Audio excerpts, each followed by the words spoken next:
what is what are we doing? Like, what is happening? That's right. That's right. Steve is correct. What is happening? Because this penultimate episode was not a penultimate episode. I mean, I have no idea where we're going with this. I mean, we spent the last couple episodes dealing with dragon taming because apparently that's very important. So, what's up, everybody? Welcome to this Nerdporial After Show. I'm your host, Brian, the Nerdporial Life Form. And tonight, well, we don't have Prophet of the Dragon. He is stuck. He is stranded on an island. This island's called the Midwest. So it's full of corn and full of weird people. I know I'm one of them. So, and Pips is stuck in another island. It's called the Middle East. I won't say anything further than that. So, but I wanted to say I don't think there's anyone in the chat except for no one's in the chat yet. So I'll just say let's welcome Miss Marmuses. Thanks for being here. No, well, glad I was able to make it. This episode didn't quite make me lose the will to watch, so I was able to muster up my love of life to go ahead and come on for this one. Yeah, I'm surprised. Like, I know last week you were just like, "Oh, I can't do it. I can't do it." Well, and I think part of what you saw in this episode tonight is partly why I was losing the will to watch last episode. What we saw tonight was supposed to be shown partially in episode 1, partially episode 2, 3, and completed in 5. But instead, we got all this other stuff that was completely out of character. It's like they completely changed everything. They changed the character and then boomerang whiplash them back into character for this episode to show us the red sewing. And there were problematic issues in this episode, but at least objectively speaking, it was a decent episode, in my humble opinion. Oh yeah, I mean, that's the case. And Salty, what about you? What's up? I'll be glad when this shit is over. There's no irony here. I'm not even trying to be funny. This was 95% of a waste of my time, other than the end. And then that was it. But the whole time I was remembering, Ms. Martin, your animated response to all of this show and how could you throw away the canon. Mm-hmm. And it's really obvious that they literally have just written filler, just nothing but fucking filler through 9 episodes to hide anything good.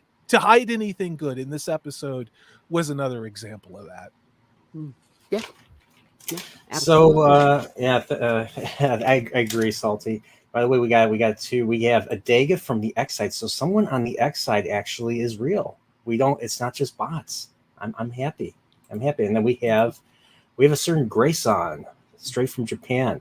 You haven't watched it? Oh my gosh. I don't think you're gonna miss much. You're not missing anything. Like this season's been abysmal. I mean, if you've seen the season so far, it's been abysmal. Like nothing has happened. Like I don't even know why they even made a season 2. Like they should just I don't know why they're stretching it out like The Walking Dead. Heck, even The Walking Dead was more entertaining than this. I'd rather give a shock death any day. You know, at least something's going on.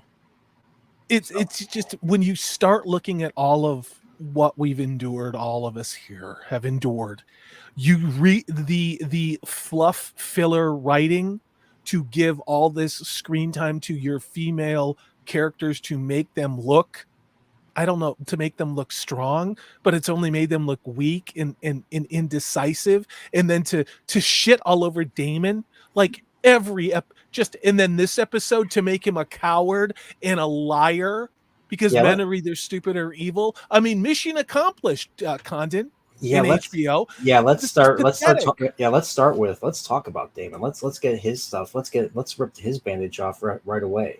So he does dream again. Let's start with, even though the dream happens after the scene, he has another dream again about his brother. This time his brother's in like the final stages of his he like the eyes gone, and if I remember correctly, he just says, "Hey, Damon, do you want my crown?"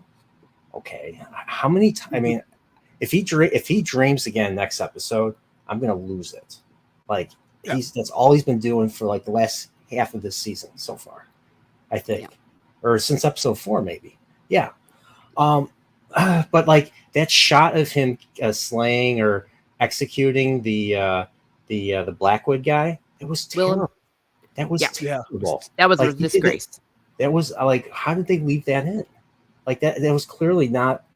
It was clearly fake. I mean, I don't know. There's no narrative continuity. Like Mhm. and like I said, it's all filler, and it's usually women talking about women.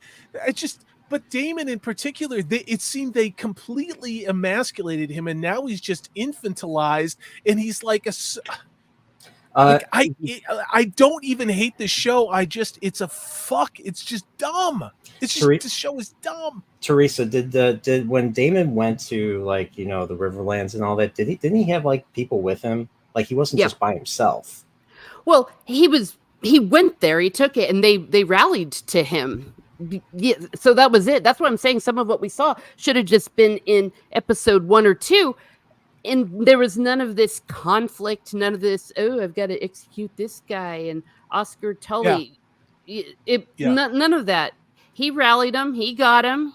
They kicked ass in the Battle of Burning Mill, and there was none of this. Now, was that the one that we is that the one that we missed? Or no, that wasn't the one that we missed. They didn't Yeah, show. Battle of Burning Mill. That's just where they just showed a bunch of bodies. That was actually supposed to be a really cool battle. That was when the Blackwoods and the Brackens that was all sorted out, because they met in a big battle, and Damon had his coalition of all the River Lords, all those people, and he came in and led them on his dragon, and boom, made them bend the knee. I mean, I know we talked about this. You know episodes why? ago. Yeah, We know why, the because women- everyone would have loved it. Yes, It would have been so because badass. because it wouldn't have been about the emotional journeys and trauma of these women being subjugated by the patriarchy. That's why. My God, I mean, what are we building? Did anybody watch? Any of you guys watch like the next week's episode or something? Did they show like the trailer? The minute the shit is over, I'm gone. Yeah, I did this. I did the same myself. I didn't Fuck bother. this show. Well, I they're mean, building like- up to nothing, because what they're building up to is actually going to be something in season 3. I think they're building up to the Battle of the Red Fork, but at this point, I don't even think they're going to even do that. And Red Fork's supposed to happen after the Gullet, or almost at the same time.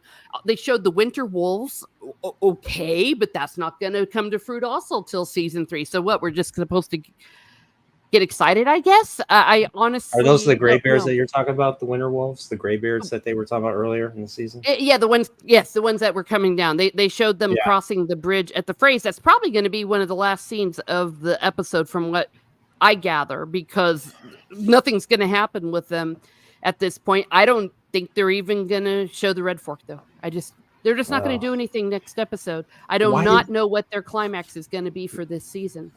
Why did it It'll be take scissoring. what were they doing for 2 years? Like, this is, I mean, there was more stuff in Game of Thrones. There was way more. And I was talking with Steve about this. There was way more stuff in Game of Thrones, and those came out every year.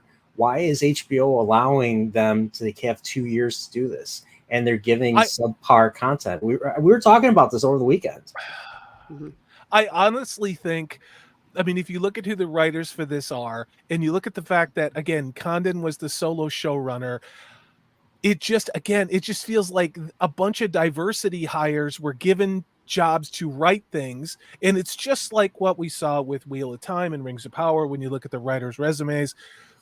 I really think they hired people who wrote for The Outlander, because this episode felt like, inexplicably, there's this Enya-like scene of Alicent floating in a river with some girl going, ah! It's like, what are we doing? Where's the battles? Well, where's Game of Thrones and your House of the Dragon? Yeah, where's the acting? Where's the characters acting like? Where's the characters acting like characters, and not acting like just mouthpieces of the script? By the way, I want to say hello to Purple Valkyrie, welcome, and I want to say hello to Shielded Wall of Dragons. I totally agree with you. They should have taken. They're making 4 freaking seasons of this. They should have made it 2. They should have just planned for 2. They should have built up to the first half of the season of season 1 should have been just all the build up that they had, and then after that, start the war, end on a big battle, and then season 2 cover the rest of it. 10 You episodes can tell each. you can tell who had the talent, who is behind the first season, and it's not Brian Condon.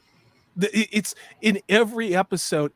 And now that we're getting toward finishing, and like there was no buildup in this episode. There's no stakes. Nothing really happened until the last 2-3 minutes on screen, which were good. They were good. I'm like, why didn't they shoot him down? They had the scorpions up, like they were manning scorpions. Why wasn't that dude shot down? But we'll get to that dude, by the way. I all this money and all this time and all this potential. Part of me, I'm going to say it. I think it's deliberate. Oh yeah. I think they're deliberately making product for dumb people. They don't want to have they don't want to win awards. It's like communism as entertainment. Like, let's just make shit. Let's make shit, but as long as the people are brown and queer or dear people, that's all that matters. And if there's another explanation for why this much money was put behind an idea, which was a guaranteed slam, but to do this in the second season and jack out the showrunner, and dump it on Condon. So do you think that Miguel Sapochnik do you think Miguel Sapochnik was part of the reason why season 1 was better? Yes, and his wife. Yeah, and they got pushed out. Yeah. Yeah. Sorry, they go ahead. Actually wrote a well-structured season so that even some of the things that broke canon, we've all talked about it 1,000 times. Even with those problems, the season was still good. It was well paced. I actually think, to piggyback slightly onto you, Salty, and slightly to disagree, yes to everything you said, but also I believe they are so anxious to make it their own. When you look at that quote from Ryan Condal about we're on our own now, how do you have to make it your own? You have to make it different from what George R.R. Martin said. They didn't want to have people watching it and going, yay, George R.R. Martin. They wanted to say, yay, Condal. So they had to put their own mark on it and fundamentally change the characters. That makes sense. I do. Man, not this. I do think, though, that they're trying. It just felt like I was, and I said this to Purple Valkyrie, who I was watching it with. It felt like I was watching an episode of Outlander, or what is that bean flicking feminist show where they with the chicks in the red dresses that all the crazy radical The Handmaid's Tale. Bitches. Yeah, The Handmaid's Tale. That's what this felt like. And it's like, I don't watch those shows. I want to watch some fantasy. But yet another fucking fantasy show, Wheel of Time, Rings of Power, House of the Dragon. It's all the same. And it's all shit. It's just some shit is a little more spongy and brown. And then this one's just pure yellow liquid baby shit. That's how, can anybody fucking make just an okay fantasy show? Just okay. Please. Oh, look who's here. I guess he gets. The island of the Midwest has some internet, so he's able to do this. But yeah, he asks. Steve asked a really good question. Why the fuck did Hugh not jump on that fucking dragon, eat Rhaenyra, burn Dragonstone, burn the blockade, and feed his wife some fucking food so she doesn't starve? Was that his name? Was that his name? Hugh? Was that his name? Hugh the Hammer. Hugh the Hammer. Okay, I didn't even remember his name. I called him Scorpion Guy, or I think he was Scorpion Guy. Was he Scorpion? Yeah, he was Scorpion Guy, wasn't he? That wasn't the same guy that offered, or that King Aegon was like, hey, build this for me or something. Yeah, that was Hugh the Hammer. Yeah. Okay, all right. Well, to be fair to the comment here for Prophet of the Dragon, that's not unlike what will be happening. And so I can almost forgive them if they are really showing in season 2 that Rhaenyra sucks. Yes, she does. She does not know what she's doing. Yeah, if that's what they're trying to show, then it might make sense because she does suck. She completely sucks, and she's a sucking of the suck of the suck. Yes. If And I they're think doing there's it, that's okay, scissoring. but you can still make it compelling TV showing how she sucks. But that would take talent. That would Yeah. take time in plotting things out and not making the story your own. It's just, I mean, and again, the heartbreak of this is everything is laid right out, like we've all said last week. It's all right there. It's all right. And even if you did like a C plus B minus laying it out, you can still make it your own. You can make it your own with costumes or with your casting or with your lighting or your music, but tell the fucking story. Can you tell the story? Instead, it's just been yap, yap, yap, yap, yap, yap. And then I sent you guys that article of that lesbian kiss last week that was at the end of the episode was not actually in the script. And they're out there on the usual fucking websites flogging their dongs going, oh, it was just an in the moment performance by our non-binary queen. And it's like, oh, and it's like, no. Can I just fucking see dragons and battles and Damon kicking ass and then you can scissor in the corner, but can we get some of that too? Well, I'll tell you what, as far as if you want to talk about scissors, there is a canonical gay character in here and they have sidelined her, Jane Eyre. That's part of the reason why she's not married. She is actually in a long-term committed quote unquote marriage with another woman in the Erie. And it's very realistic because we all know those relationships existed. So they have a canonical gay character, but they're not doing shit with her. They're ignoring her. But they're doing this thing with Rhaenyra, which again is not in the fucking book. It is to cuckold Damon because Damon is not only stupid, he's evil, and he's a nutless bitch, and his wife's off scissoring that stick figure androgynous white worm bitch, with none of which is in the story. Exactly. That's what we're filling up 8 episodes of television with. And I'm not even being sensational. That's what's going on. That's what's going on. Though Damon is evil. Damon is evil. So to be clear, he's evil, but so is everyone else. But he's not supposed to be a good person, but they're making him stupid, which is unforgivable. Like if I hear one more time, I'm not Prince Damon, I'm King Damon. No, you're not. You're the Prince Consort. That's what you are. And it's making him sound like a friggin' child. Tiny dick, little dick energy. That's all they're doing to Damon. And okay, it's like, I got a question right here. So Steve puts out she killed his daughter. When did that happen, Teresa? Do you know? As far as killing his daughter, if you're talking about Hugh the Hammer's daughter, first of all, made up. Second of all, the killing is because they weren't able to get out to feed the daughter and she got sick. So that's why they feel like the Greens killed their daughter. Oh, okay. All right. I forget. Was this all? This was all off screen, right? Because I'm trying. I don't remember. In the canon, this is not within Martin's writing, right? Yeah. No. See, this is the shit that. Go ahead. Oh, I was just gonna say no. We just had Hugh the Hammer. I don't mind though that as a backstory because this is an addition I don't mind because it gives a little bit of a motivator to why Hugh the Hammer joins up with the blacks instead of the Greens. It makes sense. It's like, oh, okay. He really wanted to answer the call and all that because his daughter died because the Greens closed off the city. That's a part I don't mind that they changed. Okay. Interesting. I do got another question. Just we'll cover the whole dragon stuff at the end. But the thing they keep bringing up, this House Beesbury stuff, is this something that's going to be important later, or are they just trying to fill up what's going on in the world without really doing anything? Like, is it important in the source material at all? This makes. I don't remember hearing they were talking about House Beesbury.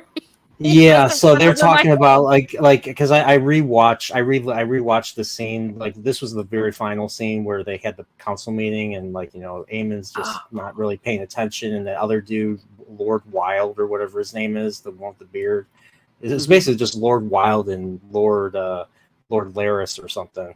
But he's saying that House Beesbury is attacking Ormond Hightower, blah blah blah, because of the fact that I don't know. What's his name? Jerk off. We didn't It even was- see in this episode. We didn't see Kristen Cole at all. Yeah. Just slammed that old man's head, the master coin guy, in the stone table. No, it was going on. It was going on with the high towers. There was a whole bunch of stuff going on in that situation. So they were just trying to give us some exposition. Okay, so it's not. It's like I'm curious if it's important enough to be something that we're going to see later. That's what I'm curious about. Yes and no. It's just more of a situation of showing how the Greens have a lot of defeats in this early part. Okay, But yeah. All right. I was just curious. I was just curious if this is it was going to pay off later. So okay.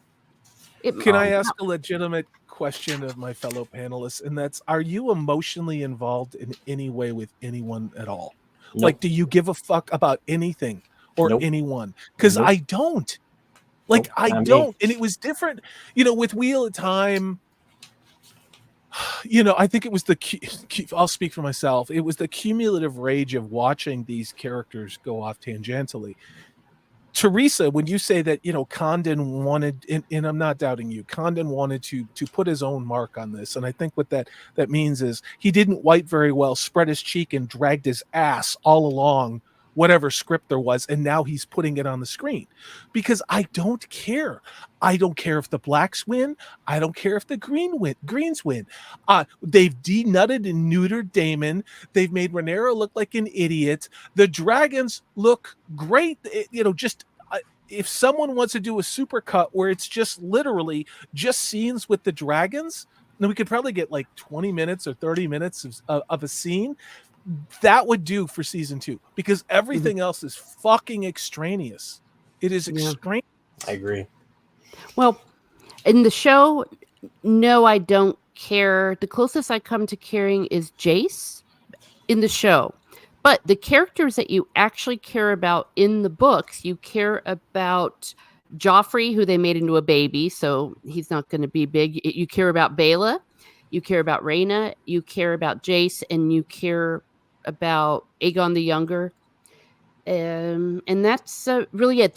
Nettles. Of course, Nettles. Nettles is the friggin' master character, and that's the one that they've left out. Nettles is the one that you friggin' cheer for throughout the whole Dance of the Dragons from this point on when she comes and does what they're going to give to Rhaena. So they're now taking away Rhaena's story, which Rhaena has a great role to play later, but now that they're turning into Nettles, it's just not going to make any sense. But yes, Nettles you really care about. Also, Alan and Adam. Those are two fantastic characters, and they are the ones I think in the TV show that we have the greatest hope of them turning into something. Adam especially, he is amazing. You want to talk? So you're saying let's talk about Alan and Adam just really quickly. I mean, so we found out last episode that Adam, I believe it's Adam, right? Alan's the Milli Vanilli. Milli Vanilli. Yeah, Adam is Milli Vanilli, and he got the dragon and everything. And I liked how he like. I liked the shot. I liked the opening shot. It was almost like a Western. It was almost like a standoff in a way. Mm-hmm. But then it just kind of ends with him just bowing to her right away. And I was just like, are you going to have this conversation? Is Corlys going to have this conversation with them? And he didn't. I was just like, we're at the penultimate episode. We still didn't get that. Is this ever going to be paid off? That he is inexplicable. It's inexplicable. Yeah. Well, no, I was very disappointed. I thought surely now they're finally going to do this. But of course, in the book, what happens is it is Corlys that actually brings those two boys to the Red Sewing. So he actually is the one that brings them forth as a proud papa or grandpa, because in the book, it's not sure.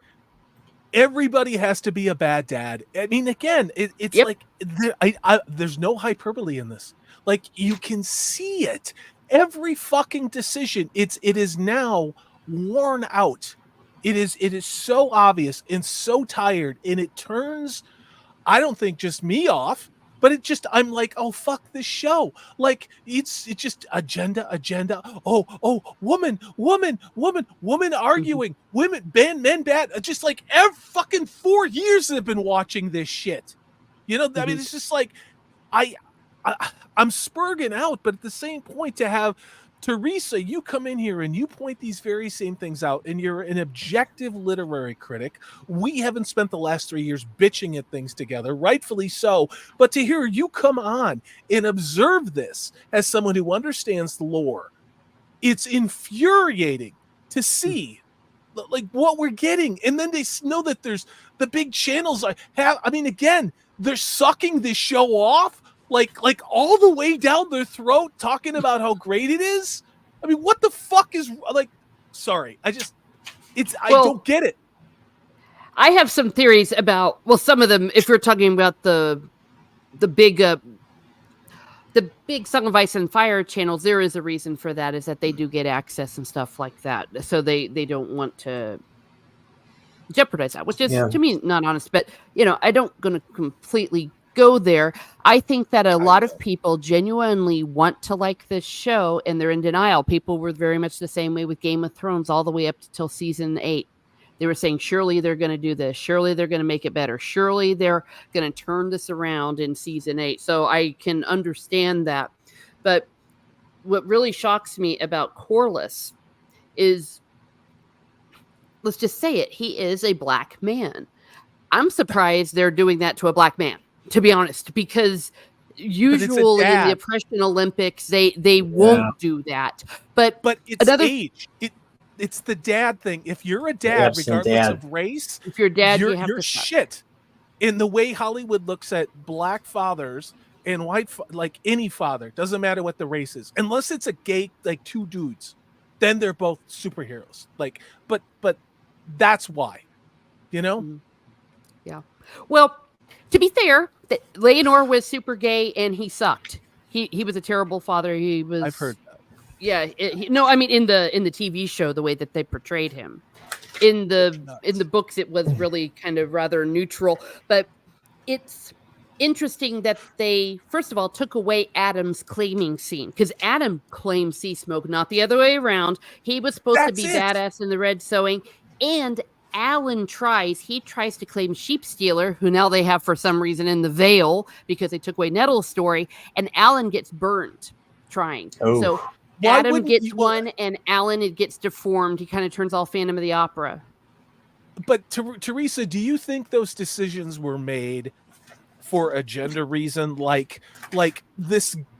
Are they doing reparations for Milli Vanilli, where he doesn't have to earn his dragon? He's already owed a dragon because my racism in 2024? Because that's all I see on screen. No, I think that they thought they were being very clever. And the theme in this episode is that Rhaenyra has a real problem with this, and so does Jace. And so if they were to have them come up with the idea of the Red Sewing, which, by the way, it wasn't Mysera who was doing it. It was Jace who told Rhaenyra, we need to go after the bastards. Again, they took something away from the man and they gave it to the woman. But I think because they decided they wanted to have this drama, they had to have Sea Snoke do something to spark it. So because they changed this, they have to change that. Every change has a butterfly effect. I said it before season 1 of Wheel of Time came out. I said, when you start making changes in the beginning, those changes become fractal. And this is yet another situation where I'm sure this looked great on paper. I'm sure it looked great on the Post-it notes on a whiteboard. But guess what? It is unwatchable, boring ass shit where characters do this. Characters just do this. And the only thing that interrupts this flat as a board is if somebody becomes gay or lesbian. That's the only little uptick you get in their character development. But Shieldwall said something amazing, Brian, earlier, and it's so true. I'm listening to old episodes of Art Bell's Coast to Coast for entertainment now. I'm not watching all the shit that's on streaming. I'm on a temporary subscription to HBO to watch this show because I agreed to do it. But the minute it's done, I'm canceling it. Like I'm done. Yeah. I mean, a lot of these shows are just like, I mean, with the exception of a few good first seasons, and then they usually get worse by the second season. I mean, it's apparent House of the Dragon is no exception here. And like I know, like this whole episode, Rhaenyra is talking to the White Worm. By the way, Rhaenyra is gay. By the way, just to let everybody know, this very very important plot point here. Fuck all the kids she had, and fuck how in love she was with Damon. Yeah, exactly. She's all about terrible. all about slamming clam. She's a terrible character. I have no sympathy for her. So, and I know what happens to her, but I don't even think they're going to even do what they're going to do in the source material. I really want them to do what they're going to do to her in the source material to happen, because she is just, she's a super bitch. I can't stand her. Like she's the worst. Like I think I prefer Alicent now over her. I agree. I mean, the bitch, all she did was walk into a lake to an Enya ripoff and then float there again. Somebody explain to me why we wasted 60 minutes of screen time with this bitch floating in a lake. And all I'm doing is getting Monty Python jokes about, she's a witch. She floats. That's all I got. Well, I think in this case, it might be as simple as it's in their contract, in the actress's contract. And since she's not doing anything, instead of coming up with something clever, they'll say, let's make her want to off herself. Instead, she should be raising, Maelor, while, what's her name, Helena, is batshit crazy at this point with grief. I mean, there are some really cool things. And remember, Alicent has not been kicked off the Green Council in the source material. She is still on the Green Council, being a mover and a shaker. But for some reason, they wanted to kick her off of it, I guess, because of misogyny. I was watching it, like I said, with Purple. And even Purple's like, Jesus Christ, are they going to do anything in this? Is anything going to happen? Yeah. And she didn't even watch last week. I got a question. There was one particular scene that I was just like, where's this going? It's that whole Lord Larys and that Jasper Wilde, that the other council member that I never remember his name for. The only reason why I know his name now is because it's said in the subtitles, basically. But he's like, oh, I heard news. I heard whispers of a dragon and all that. And he's like, I'm giving it to you to tell Prince Aemon, the Prince Regent. And he's like, I'm not telling him. You tell him. I'm like, is this going anywhere? I'm like, what is this? I'm not sure how. I wasn't sure how to read the subtext of this scene. Like, is there a rivalry, or is one trying to get the better of the other or something? If I'm being generous, I will say that they are setting up how Larys is going to pull off what he pulls off when Rhaenyra and Daemon come and take King's Landing. So I just think that they're showing that Larys is fucking with people. And then frankly, I didn't mind that scene because that's how I took it. He's just manipulative and just likes to mess around, because he's frankly the only male character right now that is still awesome. Teresa, that's how I took it.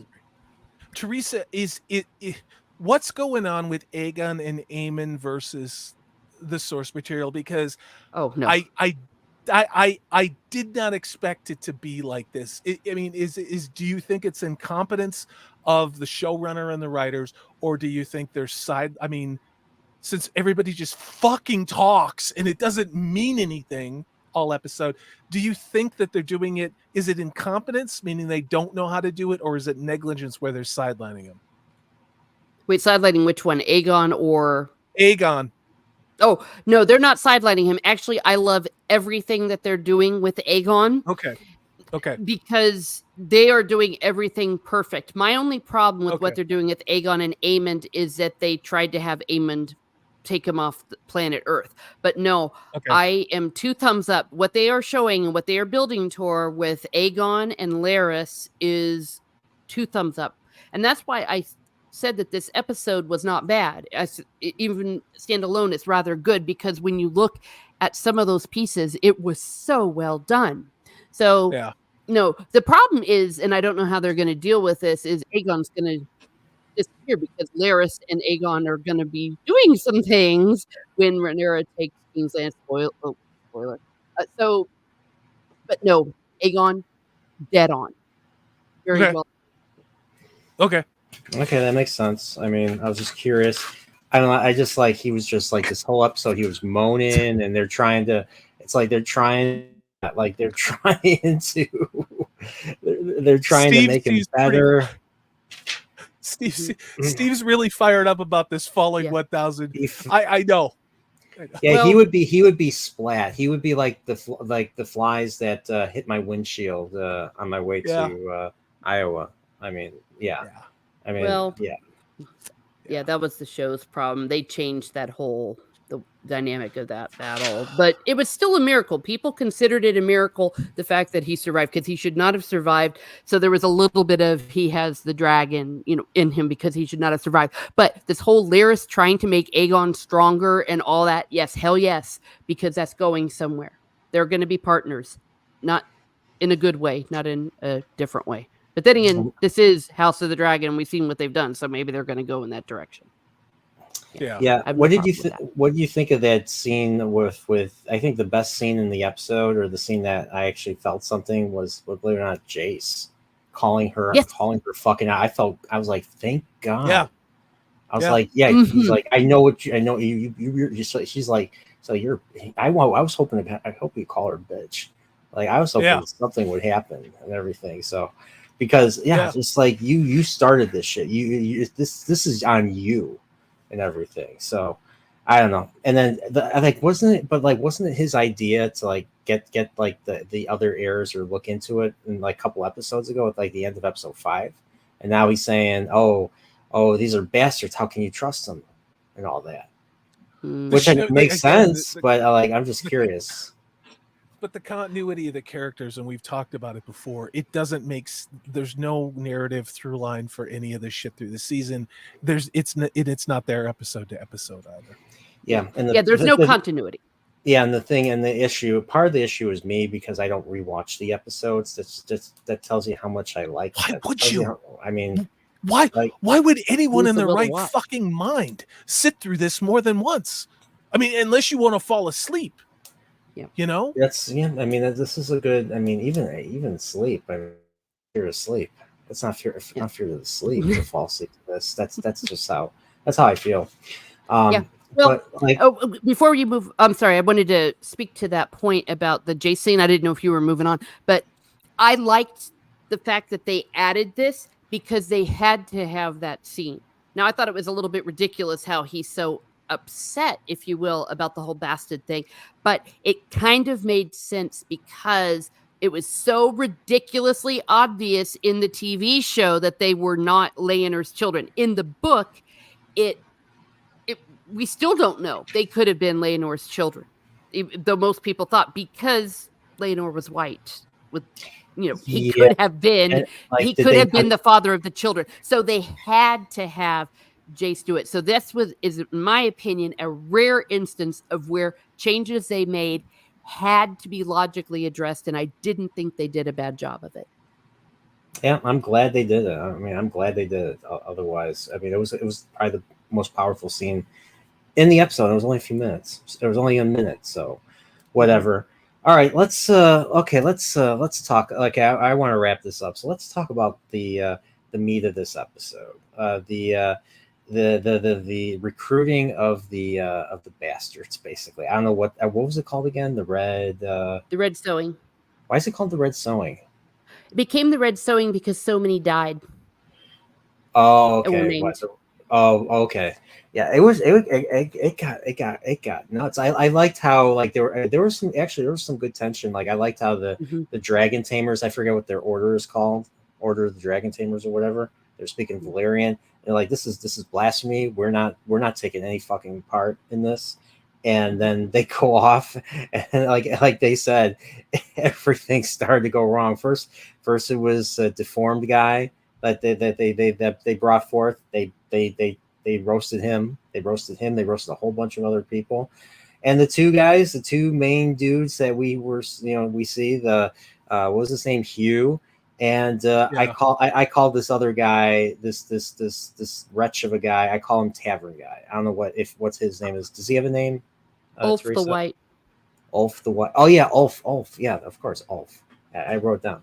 I kept calling him Tavern Guy in my notes, and I thought, okay, this guy's dead. This guy's dead. Like they knock him down. Okay, no, he survives. Okay, he's like a cartoon character. He gets knocked down. He gets knocked down. He gets up. He starts fleeing into further into the caves, and all of a sudden he steps on a dragon egg. Like I thought, if you step on a dragon egg, it's like stepping into searing hot water. So I guess that's not the case. It's just goo. I was like, really? And then obviously that was an addition. Yeah, that's what I was going to ask. Yeah, and then what was his name? Silverwing. Silverwing was the dragon that was there. I was like, oh, okay, Silverwing's gonna roast him. He's dead. Nope.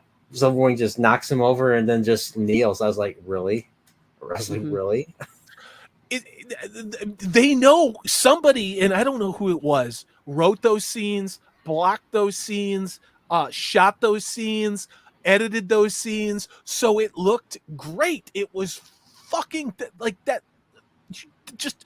Just give me those 3 minutes of the show. You don't need the other hour and 10 minutes. That was a waste of time.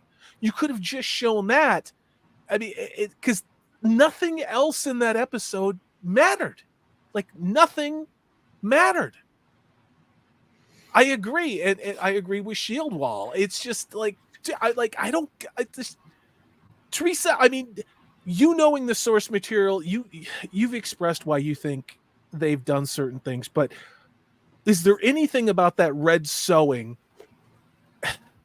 that they got right other than the people that lived? I mean, was that done over time? They didn't just have 100 morons stand in front of a dragon to get like crispy crittered like with flamethrower? It didn't happen like that. No. Yeah. But I'll tell you that the closest they got and most accurate that they got was the way Hugh the Hammer claimed him, because they keep having it somehow the dragons are claiming the writers. But no, that's how you claim one. The way he was able to stand up and command the dragon and then the dragon knelt. That was an accurate portrayal of the claiming of a dragon. Though, to be fair, in the source material, because remember, it's written like a history book, we don't get the details. So I don't mind them adding things like, for example, the way they showed Hugh the Hammer doing it, because they showed him being a commanding presence. So that was good. The silliness with Ulf the White and with Adam of Hull, that was ridiculous. Yeah. I mean, yeah, like the Fire and Blood is basically like a second or even maybe a third hand account of events. Yeah. So, I mean, who knows what they got right and what they got wrong. So, I mean, yeah. I mean, that explains the changes. Yeah. So long as they stay consistent, though, within the world. And that's what George had said. He said there are still rules in here. And even though it's secondary sources, there was one primary source, by the way. But the thing is that it's a rather objective telling. They give several versions. They're saying so-and-so said this happened. So-and-so said that happened. Most people agree it was more like this. So it's not like it's just a free-for-all just because there are different secondary sources in the history book. Also, there are certain facts, though, that you cannot change, even with like the battle like, with for example, Damon? characters such as Nettles, such as what Damon was doing. Those are things, though, that are indisputable because those are historical facts. Yeah, I agree. By the way, I got some Jurassic Park vibes from that final scene, especially when he was eating the people. I mean, burning them then eating them. Like I was just like, and then I just got that vibe. But honestly, there was already something that came out earlier that already had a Jurassic Park vibe, and it was much better. It's called Godzilla -1. Definitely go see it if you haven't seen it. So yes.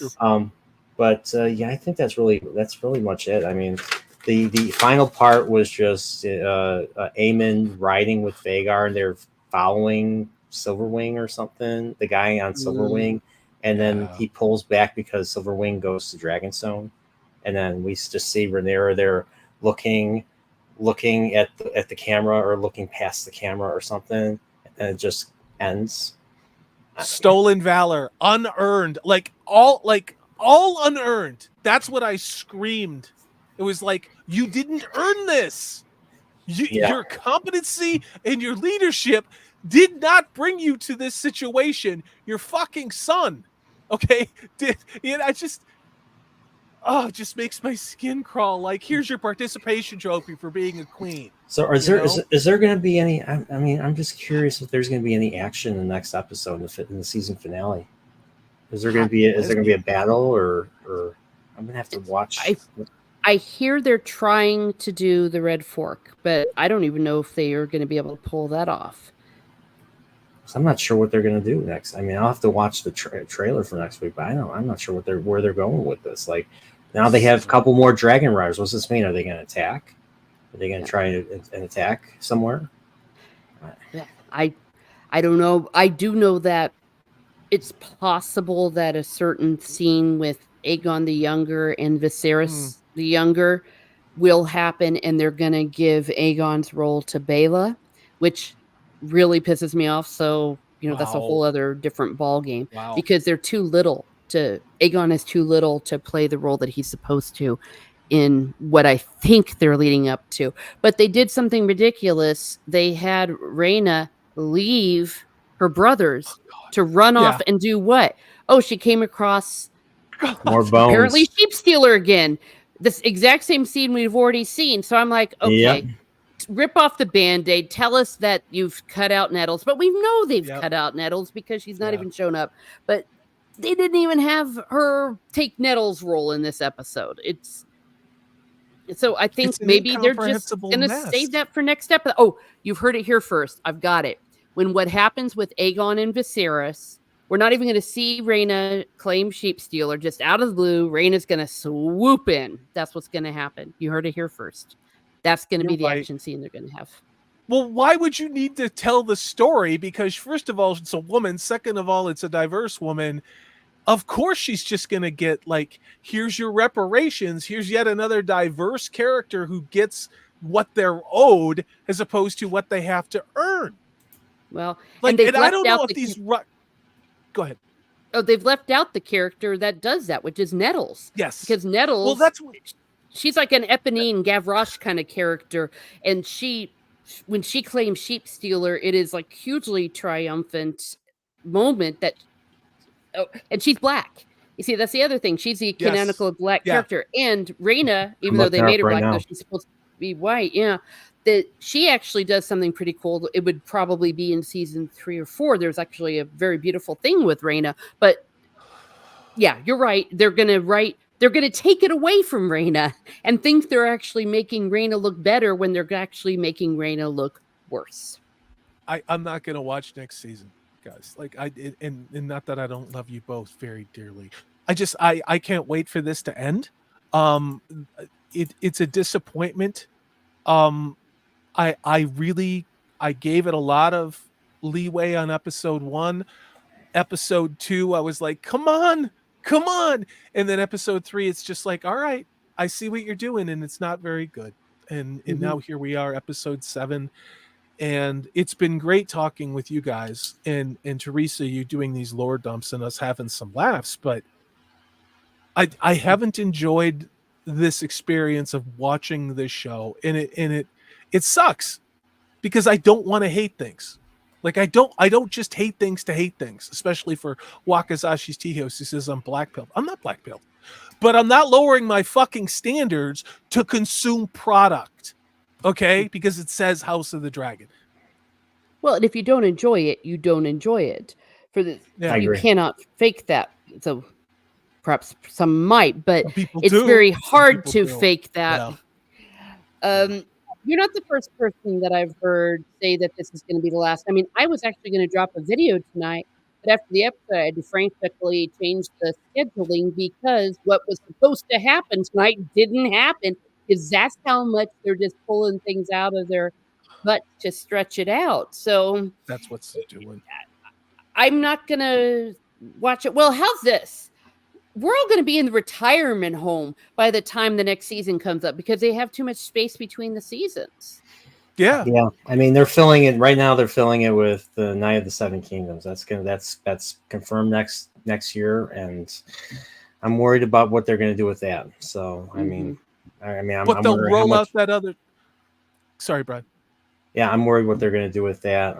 But you know what? It's a good time to to close the stream. So everybody, thanks for being here. Geowall, Purple Valkyrie, Gray Wakizashi's Tea House, Nosferatu, Nos. yep, Steve, hey, Alex is here too for a little bit. By the way, congrats! I want to, but before I should have said this earlier, I want to make a couple of announcements. I want to congrats Alex and Lady Balefire for their marriage and everything. May you guys have many years together. Congratulations! Thank you for including me in your wonderful day. And another friend of mine had another very important thing happen. My friend Dred Roberts had his 4th child, his 3rd son. So yeah, another cause for celebration. So Kyle, cheers. Bravo. I hate you for making me. You got me playing Elden Ring. So yeah, he got me playing Elden Ring. So yeah, but yeah, congrats to both you guys. If you guys are still listening, just definitely happy. I'm happy to have friends in this on the side on the internet. Basically, it's been a real blast starting the channel and building relationships. That stuff is important to me. So. Anything? So let's go to promotion. So if you guys anything you want to promote, we'll start with you, Salty. Nope. I got a channel. I put videos on it. I put one out today. Thanks for having me on, Brian. That was a great. I liked it. I liked your choice of music and all that. It was pretty good. I wrote that. I made all that. I did all that. I wrote the lyrics. It was good. And programmed it. Yep. Nice. Yep. That was great. I loved it. I was listening to it on my way back. Oh, I got another one. Wait for it. I got an 80s rock anthem for the next meme drop. So, nice. Yeah, nice. Can't wait. No problem. Teresa, anything? Any lore videos? Well, I was going to have one, as I said, but oops. However, you can go ahead and rewatch my Dragon Seeds one, because when I dropped the Dragon Seeds, I thought they were going to do the red sewing. I didn't know they were going to spread it out over 2 episodes. So please watch the Dragon Seeds. Also, I have a celebration coming up. I'm probably going to do it tomorrow, of 1,120 subs. The year that Henry I's only heir was killed in a shipwreck, thus leading to the Dance of the Dragons. Oh, no, the Anarchy. In other words, what George R.R. Martin based it on. So it does have a House of the Dragon connection. I also have a lot of J.R.R. Tolkien stuff coming up, because as we're seeing some Rings of Power things. So please stay tuned at Miss Martin Muses. All right, it's so terrible what they're doing. It's so terrible. Yeah, I know. 4 letters of J.R.R. Tolkien. Yeah. Well, after House of the Dragon, Rings of Power is going to be the next big fantasy. Yay! I'll be missing that one. It says no one ever. So I don't know. I'm still considering covering that on this channel. I mean, we'll see. We'll see if I can get someone to join me, and I have a very good idea who I'll ask. I don't know if he'll do it though, but if I get him on, he's going to destroy it, and I can't wait to hear it.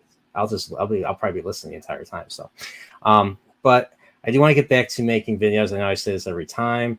I want to bring. I'm not sure about Chilporial this week. I haven't really been making. I haven't really. I'll have to talk. I want to talk to. I want to talk to a few people and see if I can get something going. I am going to be on other people's channels though for the next few weeks. So.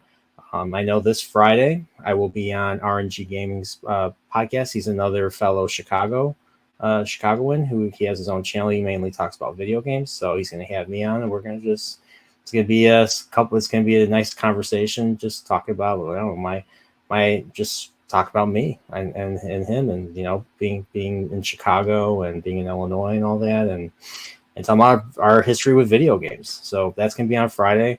And then the week after, on the 9th of August, I'm going to be on Nerdy Neo's channel, probably going to be talking about the same thing. And then the following Sunday after that, I'll be on Pop Talk with Mike of Pacific 414 and his crew. And I can't wait to do that. So I will be on I will be on other people's channels the next few weeks. Those have been confirmed. Chilporial, I will have to talk about. I'll make an announcement at a later date. And more video content. Well, I got some ideas. I just need to make the time to do it. So that's me. So everybody, thank you for being here. Definitely subscribe to Salted Traveling Sea. Definitely subscribe to Ms. Martin Muses. Definitely subscribe to Prophet of the Dragon. Definitely subscribe to the White. Guy.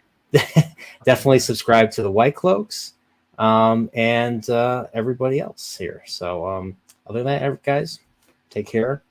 Have a great night and stay safe. Good night. And stay nerdporial. Oh yeah, stay nerdporial, of course. Later.